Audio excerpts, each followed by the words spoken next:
Dear listeners, welcome to today's episode of Startup.Tampere podcast, where we dive into the latest innovation initiatives here in Tampere. Today we have a very specific and an exciting topic. We will be talking with Mr. Tero Kyckling, a senior business advisor at Business Tampere. We'll be talking about a drone innovation test platform center development and the upcoming Drone Innovation Hackathon at Nokia Arena. Tero, good to have you here on board today. Thanks for having me. It's a great pleasure that we had the opportunity to sit down and talk. We go way back. We have had several projects together, and I'm always excited to hear what's the latest development, what you have been working on. But I think for most of our listeners, drones are kind of the hot topic of today, and many are excited and interested to hear more about it. Could you Tero, walk us through and tell us a little bit, where did the idea from this drone test platform came from, and what's the original idea behind the hackathon? Oh, absolutely. There's a long story behind it, but I try to keep it short. So at the beginning of this year, we started a project to identify and list different testbeds in Tampere region. And the objective was to choose 2-3 testbeds that are productizable, so that we can actually start building a testing service on top of the platform, whatever that testbed might be. And Nokia Arena at that time was identified as one of the low-hanging fruits that we should go after. And the business case from the Nokia Arena perspective is that it is occupied about 150 days per year. The other days, it just sits idle. So how can we use the idle days to support innovation in this region? And we had a kickoff meeting this year, February 27th, with interested parties. I don't remember who was there, but there were a bunch of people, about 15 people. You were there, right? Can't remember myself either, but anyway. Anyway, so we had a kickoff meeting to start the process of finding out that what could we do, how could we utilize the arena as a test bed.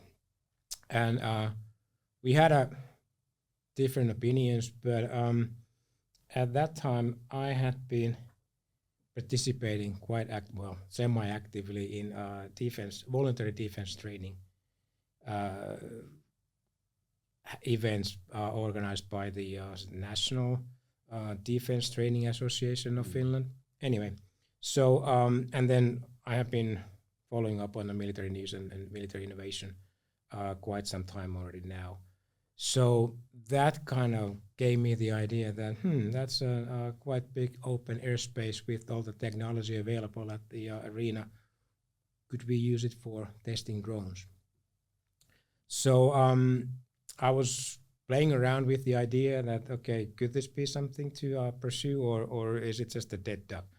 So I started to contact and call all the people in the drone scene in Finland, the ones that I could actually find out, and asking from the customer perspective that could there be demand for such a service.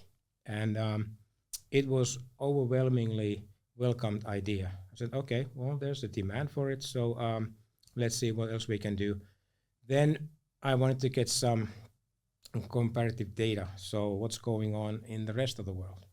So I spent a few months digging out what kind of indoor testing facilities are available globally. And I did find some, yes, but none was really comparable to what the potential of the arena would be. And during this process, I ran into Juhani Kivikangas from UltraHack, and we started to ping pong on the idea, and he came up with the idea that, okay, why don't we do a hackathon, copy the one that they had a couple of years back in Otaniemi, and just move it to indoors. And that's how we started, and Juhani started to put together a band to organize, or they have actually a operative machine to do these kind of things, so it was quite straightforward. And we continued contacting people to get more kind of like leverage behind the idea, and it's been very successful from that perspective. And that's how we got the idea of drone testing and the hackathon. And now the hackathon will be arranged in January 21st and 23rd.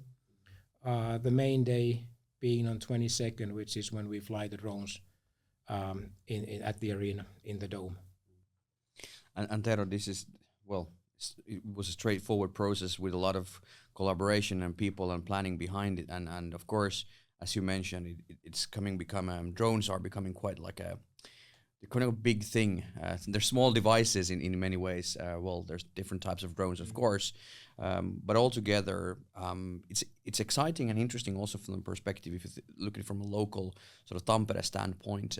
Nokia Arena is a new arena, new opportunities, potential new digital solutions can be tested and created and sort of streamlined, and this case, this drone hackathon, is for sure an interesting one to follow for us many. But you also mentioned something about collaboration with partners and trying to find people interested.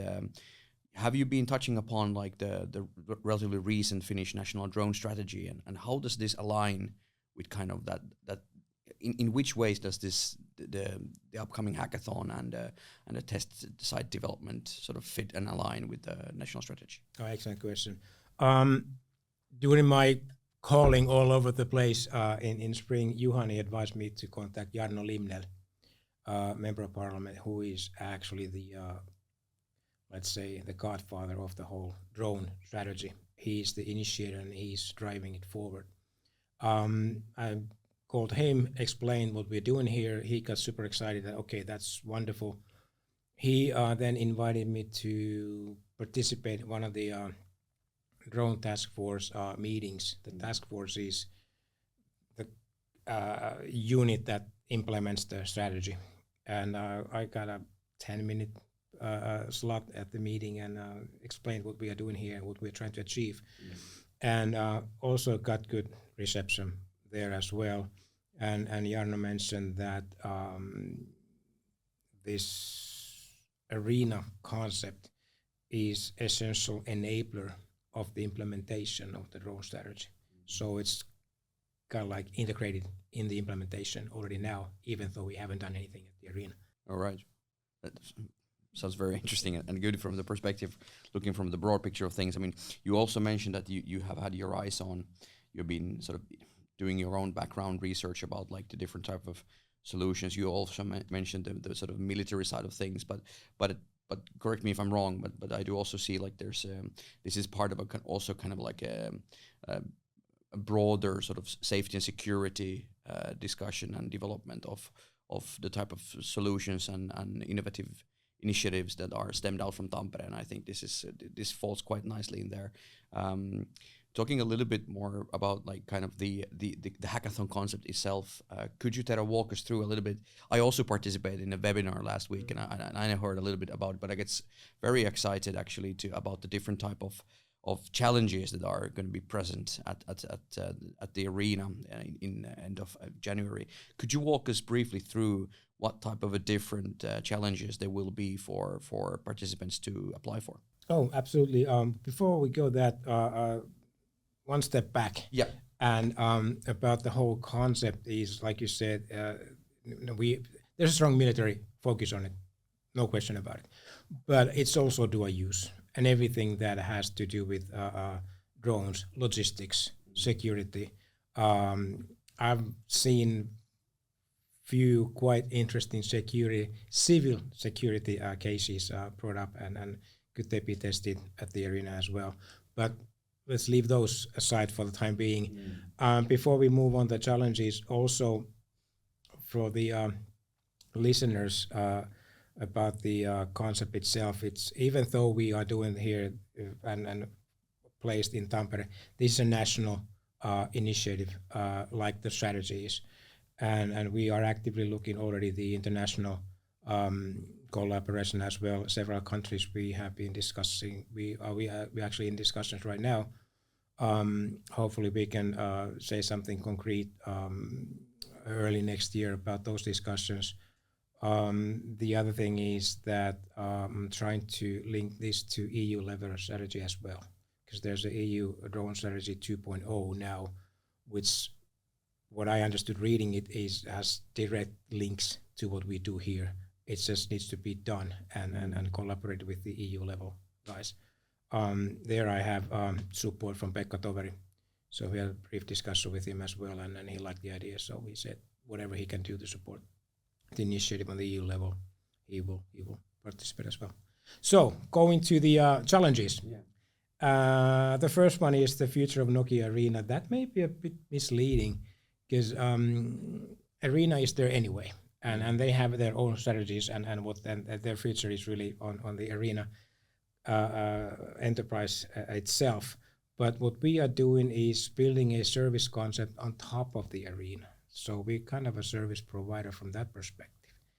And if you remember from the webinar Friday, so the way I presented the future of Nokia Arena as a indoor drone testing service is that if we approach the situation from the challenge perspective, so in this case, in Arena case, how can the drones be tested safely and reliably when the outdoor environments are unpredictable, restricted, and out of control? There's a regulation and everything, and you can't just go out and start flying your drones everywhere. So Arena tackles those things. Then if a little bit broadening the horizon on that, what we are actually trying to achieve with the whole concept is that we have the mission to enable the next generation drone technologies by providing a world-class indoor testing service concept that combines technical sophistication with flexible real-world application scenarios. So that's how, and we have a lot of opportunities and options to even create weather-like environments indoors if we wish, but that's another story for the future anyway. So so that's the Arena challenge, and really if we look at the Arena itself, so what can we do at the Arena? That is yet to be seen. We have these challenges, of course we can do these, but what we really want to achieve with this initiative is to create a testing service portfolio that could then cater for multiple different cases. And because of the Arena from the technology side is an innovation platform of Nokia and also innovation platform of Elisa, we know that we always have the latest technology and even maybe have an opportunity to test against the future technologies that may not be even available in commercial networks. And also there's been discussion about indoor positioning that can be arranged. And the hot topic now, even for the hackathon itself, is the radio interference. That can we create radio interference at the Arena for testing purposes so that we don't mess the networks outside the Arena. And we are working with Traficom to measure that how much we can create a radio interference in the dome without causing sizable or harmful effects in the surrounding environment. So interesting to see. Certainly we can do something, but now we need to know that how much we can do that and what kind of volumes. So that is about the Arena itself and more on the service concept on top of the Arena platform. Then the second, the invisible intruder. So that's an interesting, and that's the only closed challenge that is not open for public because of the confidential technologies being used there. So but anyway, it's a challenge where a stealth mode drones challenge a drone wall, so to say, and or counter drone measures, whatever you want to call them. But the challenge is to there's a kind of like invisible fortress, and there are two layers. There's an identification layer, and then the actual wall that you cannot penetrate. That's what they claim. And the challenge is to actually fly in, avoiding the identification layer, and then penetrating through the wall and actually reach the target there.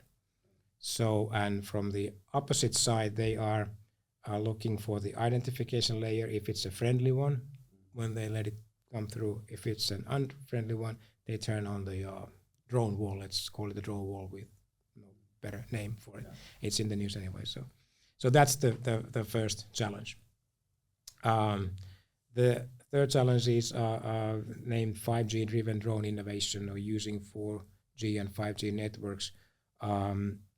And that's the only thing available for the drone. So this is kind of an FPV type of challenge, that you will fly through an obstacle course using 4G, 3G network without seeing the actual drone. So you are in a box somewhere and flying the drone. And this is time-based. So whoever gets it through fastest and avoiding the obstacles will be the winner. Then the fourth one is the low signature drone design. So here's the challenge, is that we have measuring point, or the target point at the other end of the arena, and the drones start from the other arena. And they have to use silent mode, whatever that is. Mm-hmm. So whoever gets closest to the target pin without being heard is the winner. Tero, this sounds excellent, very exciting. I think this caught the interest of many of our listeners, and if that's not enough, of course this is a hackathon, so so there will be some prizes as well. You mentioned that there's going to be some contest and competition. Absolutely. Tero, tell our listeners what's the take on, what's the gadget? Gladly. And this is also one indication of the interest behind the initiative, so that we were able to gather such a tempting prize pool.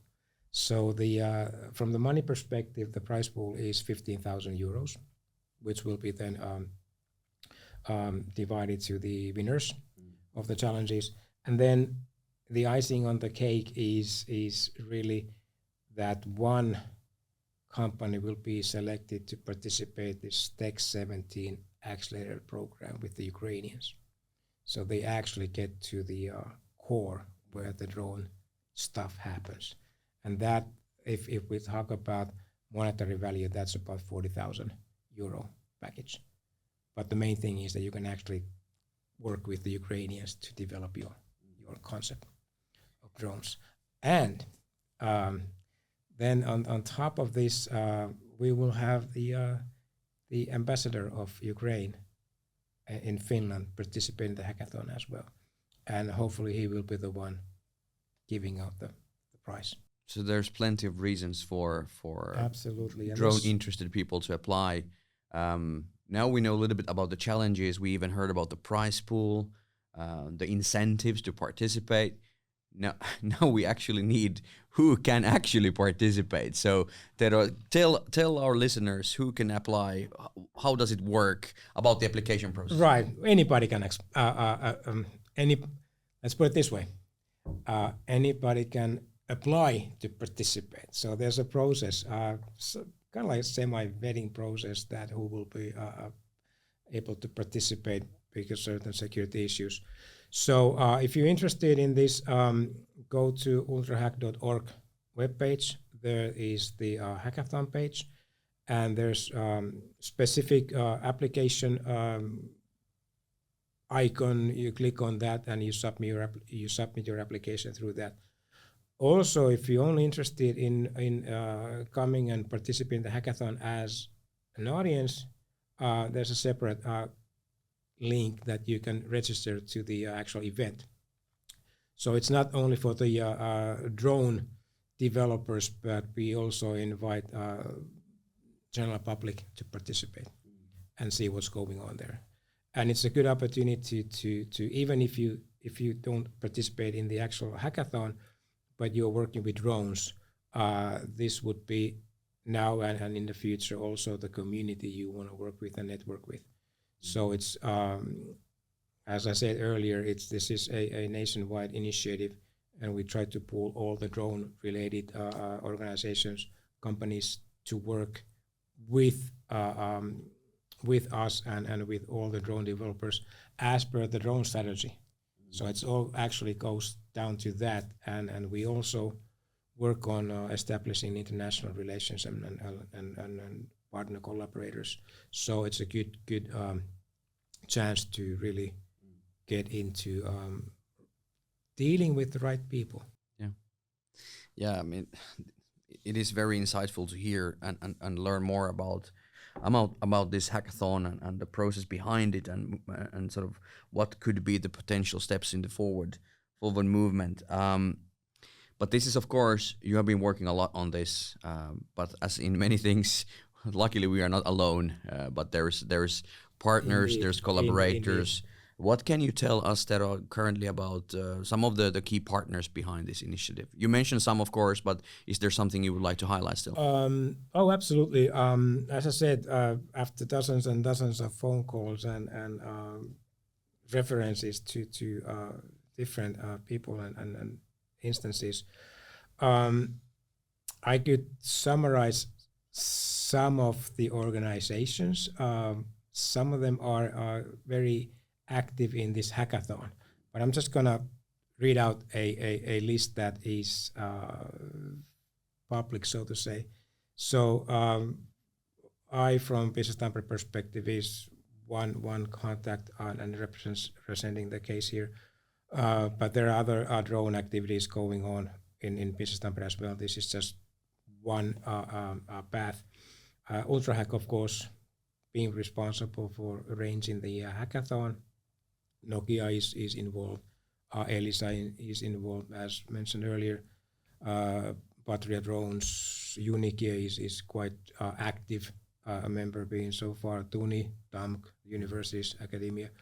Pirkanmaa Regional Council is also City of Tampere, of course. Innoavia is very active in this one. Millog, Defense Forces. PIA, the Finnish Defense and Aerospace Industries organization. Digital Defense Ecosystem, which has lots of members. Some of the already mentioned companies and organizations are part of the DDE as well. Also, additional universities are members in that consortium.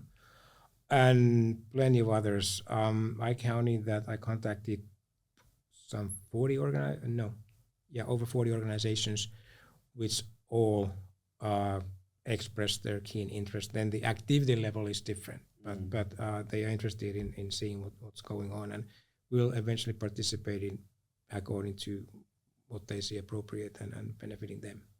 So as we get more momentum, I would imagine that we will get more members as well.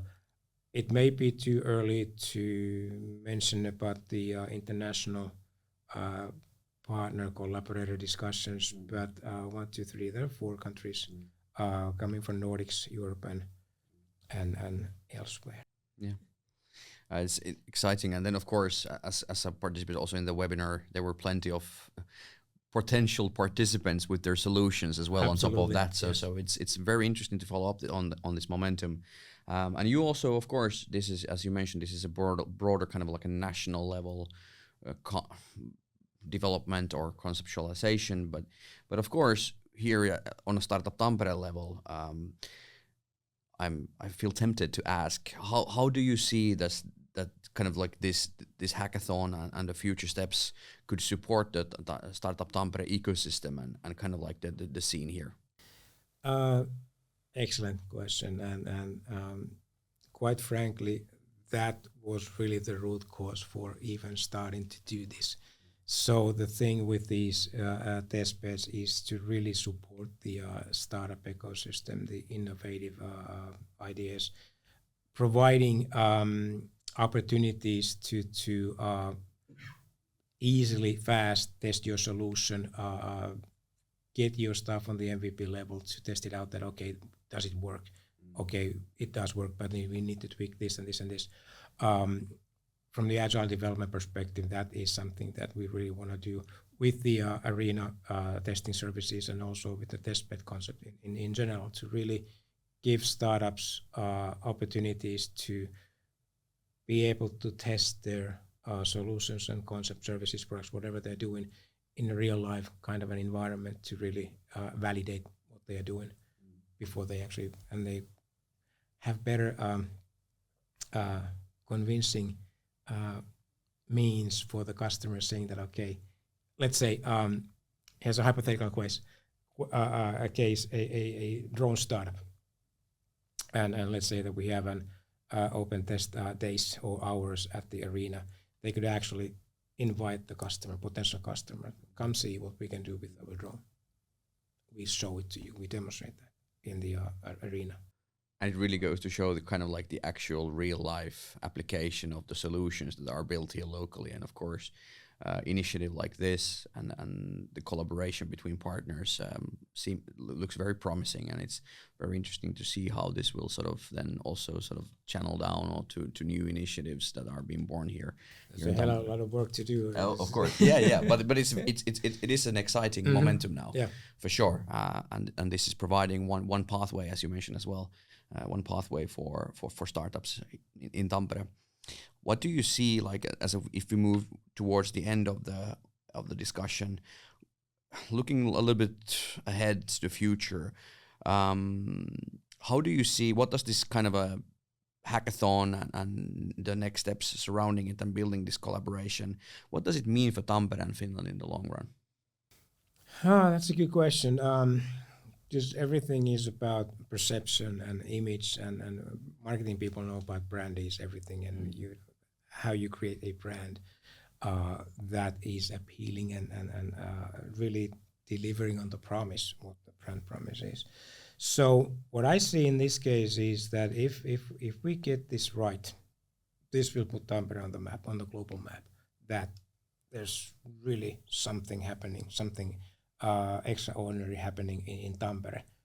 And if we can find one that kind of a thing that creates huge interest in what's going on, what is that? We can piggyback on that with the other stuff. So when I say that it puts Tampere on the map, it puts Tampere on the map so that people then will be exposed to other innovative stuff that is going on here, because of this one thing sparks the interest. And of course, like discussed, for the local or the regional industries, it can also serve as a good testing ground, benchmark, and also from the branding perspective, that it's a curious place. Why don't we go and check it out? Because there's interesting stuff going on there, and then they can find all the other interesting stuff that they probably would miss otherwise. Yeah. And Nokia Arena is a beautiful arena to visit Indeed, anyway. Indeed. It's also, many people familiarize themselves, if you think about those who are familiar with Tampere and knows the scene, knows how big of a sports city this is. And having two hockey teams in the National League playing both really well, being like these sort of like, I would say like kind of like the cradles of the crown of the whole sort of hockey scene. It's interesting that now it's brought a completely different type. So Nokia Arena hosts concerts, gigs, festivals, ice hockey matches, floorball, volleyball, you name it. It's Tampere. It's all about sports. But now there's a different concept. There's a new initiative coming in. So absolutely. So this is very exciting to follow. And it is really a multi-purpose arena. There you go. And I can already kind of like imagine in my head that there would be a pro FPV league event, 15,000 spectators and drones flying here and there and all kinds of fog and lights and whatever. Big global brands advertising like Red Bull and stuff like that. So, but anyway, that's something in the future. We need to get this thing done first, and then step by step building on the top of it. Absolutely, and putting the ambition level high is important. I think that's absolutely. really what is needed. I forgot to mention, but I have in my script that the target is that we are one of the top 3 indoor testing facilities for drones in the world. And I don't see any reason or an obstacle that why couldn't be even number 1. There you go. That's the spirit. Tero, as a very final point, I would like to end our discussion with a kind of like a call to action. So what's your greetings for the listeners who are interested, are curious about participating, coming as a spectator, or even with their own solution?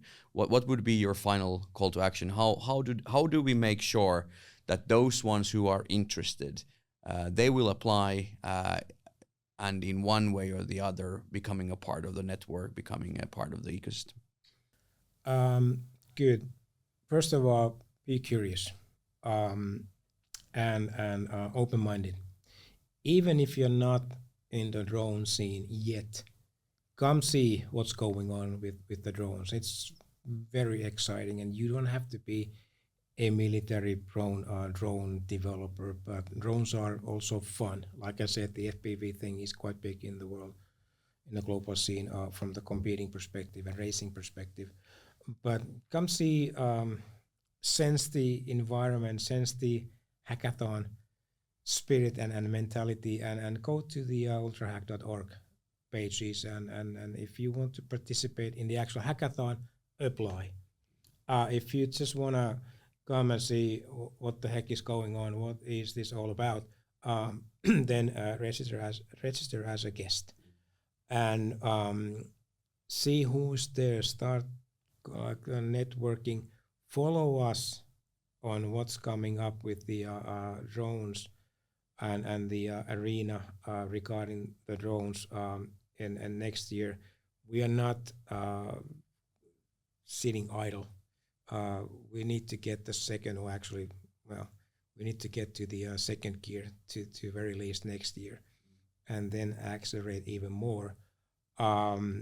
We still need to work on the media stuff, that how can we then share the information, what's going on here, but they all will come next year. And if nothing else, if you can't find anything, just give me a call, send me an email or whatever. And but yes, keep us in mind, and also kind of like, now that we have all these plans out, and it becomes and people do get aware, and the awareness is spreading, we need to deliver something. So it's also a pressure on us to really not really lay on our laurels, but really work on it even harder than before, and get stuff out periodically. Not just like now that we have hackathon and we have no clue what's coming up next at some distant future, but we need to